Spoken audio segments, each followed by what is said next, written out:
These days, you could be forgiven for thinking that region-exclusive games are a thing of the past. I thought that, until I was doing some late night scrolling and came across this Virtual On Masterpiece collection for PS4. Now, I ain't never seen this damn thing for sale before, and that is because it is Japan exclusive. So I did the sensible thing. I made myself a Japanese PSN account and bought the damn thing, and now we can dig in and enjoy it together. First up, you might not be familiar with the Virtual On series, and even if you are, you still may never have heard of this collection, so let me give you a quick overview. Virtual On is an arena fighting game series developed and published by Sega AM3, aka Hitmaker. It's all about mechs and it's cool as heck. This here collects the first 3 games in the series, Virtual On for the Saturn, Oratorio Tangram for the Dreamcast, and Virtual On Force, which up until now was exclusive to the Sega Hikaru. Altogether, this cost me just under 5,000 yen, which is not a bad price at all for these 3 cool games. Let's check them out in order, shall we? As you would expect, the original Virtual On for the Saturn is the most basic entry in the series, but it does lay down all the groundwork for the others to build on. Namely, a selection of surprisingly varied mechs to choose from, nice looking stages all with that futuristic Sega Blue vibe, and fast fluid combat. Well, this combat was considered fast and fluid for the mid-90s anyway, but by the standards of modern games it's actually pretty measured. All the mechs, or Virtuoids as they're called in this series, were designed by Hajime Katoki of Gundam and Police Notes fame. And not only do they all have very unique looks, but they all control differently too in terms of speed and range and jump height. They each have a long range weapon, a close range weapon, a bomb or a grenade of some sort. That's your 3 basic modes of attack, but then you can also jump, dash, strafe. The control scheme is not a million miles away from something like Armored Core, and since this collection features modernised controls, we can finally use those dual sticks. The biggest hurdle I had when I was playing the Dreamcast version, which we'll come to shortly, was that there was no way to map a decent control scheme to the Dreamcast controller. You were supposed to buy this specialised twin stick dealie, and there was no way I was going to import that just to play one game. Hence, I am very thankful for this collection. A few more things to say then before we move on. You'll notice that all the robots here have Sega Saturns attached to their backs, very nice. This updates by entry too, so in the next game they all have Dreamcasts and so on. Now, weirdly, there actually is a lore reason for this that has to do with virtual reality and the souls of mech pilots existing across dimensions and shit, but honestly I ain't here for that. Don't get me wrong, I love a good narrative in a game here and there, but it's never what I'm looking for with a fighting game. Unless it's Soul Calibur, where I'll gladly obsess about every character and stage. But with Virtual On, the real fun for me is just trying all the different characters out and having some fun blasting through the single player mode. An interesting thing about the single player mode here is its structure. It is split into 2 even parts, each with its own distinct boss. So you beat Jaguar Andy and you think that's the end of the game, but no, he was just the boss of Earth. So now we are blasting off into space. You'll notice a lot of hallmark Sega stuff here, like moon bases and space stations with sleek chrome a la Phantasy Star Online or those space levels in Sonic Adventure 2 that were actually very cool. Okay, let's move over to Oratorio Tangram.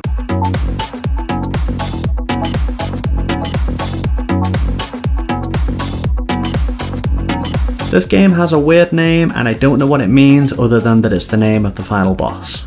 Anyway, this is the one I have the big nostalgia for, because this is the one I owned as a kid and used to struggle to play given the control scheme, but I'll be damned if I didn't try. First thing you're going to notice here is that we got a few new mechs and they're split into DNA and RNA sides. Again, I don't know what that means due to my steadfast refusal to read the lore, but I went with this Grim Reaper fella here first and he's pretty good.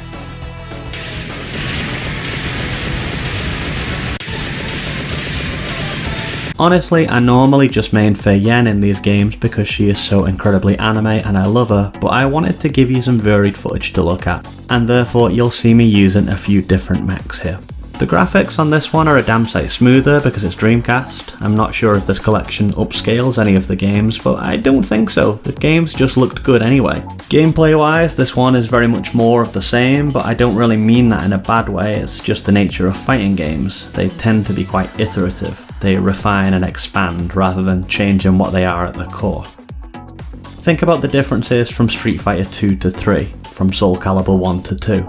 We get new characters, maybe a few new moves, but otherwise it tends to stay fairly by the book. Virtual On's no exception in that regard, and it doesn't suffer for it. And there is some novelty to be had. For one thing, the bosses here actually feel like bosses rather than just a standard fight. Bradtos, for instance, the mid-game boss, is totally invulnerable to all attacks except when he opens his core to shoot his laser. That's a fairly standard mechanic that you'd expect from a boss in an action-adventure type of game, but it's cool to see it here in a fighter, and it makes you pause to reconsider your strategy. For instance, I'd gotten pretty good at rushing my opponent, locking them into a stagger or downing them, but this big boy has limitless poise, so there's literally no way to do that, and I had to play it more evasively. Once we beat him, we're in space again for the second half, and whilst it's wonderful, I don't have much new to say on it. The only other thing this entry adds is the option to customise your own mech, but I haven't really played around with that just yet since I like the roster how it is. Another thing, probably more important to other folks than to me, is online functionality. This game has it. So, in theory, you can fire this up and jump online with any 3 of these games for a match. However, I didn't have any luck in doing so. I think this probably has something to do with region lock-in, and so maybe you need a Japanese internet connection to join in on the fun. Nothing you can't get around with some clever VPN trickery, I'm sure, but I couldn't be bothered messing around with it only to get online and get my ass kicked by some pro gamer in Osaka.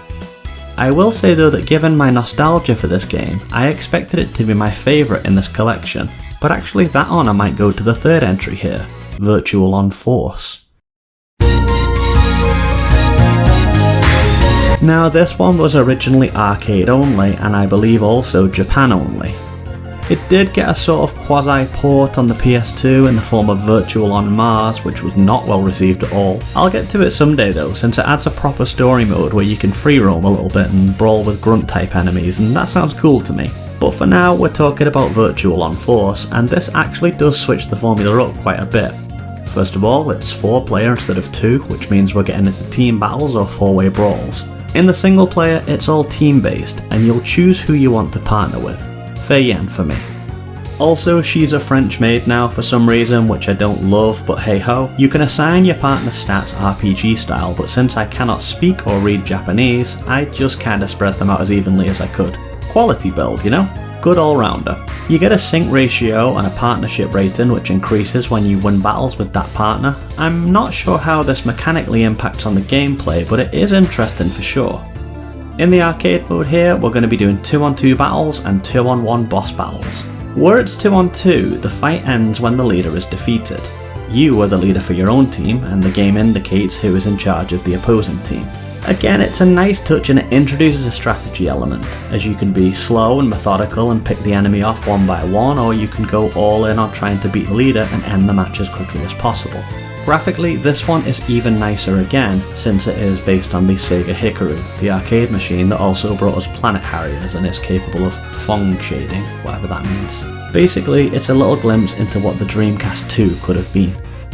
As far as looks go, this game sticks with the aesthetic established early on in the series, which is just Sega 101. Everything is colourful and blue and sleek and cyber, you know, the stuff I love. But outside of the labs and the space stations, the neon cities, we do also have some very nice nature areas with cool little shrines and temples and stuff, all very distinct and varied.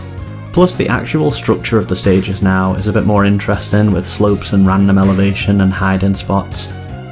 In short, this is probably the distilled essence of the Virtual On formula, and the one I would most recommend. The whole collection fucking slaps, and I'm very glad I own it. Worth the 4,950 yen, that's for sure. These aren't deep games by any stretch, but just a lot of fast, colourful, carefree fun that you can put on for an hour and smile.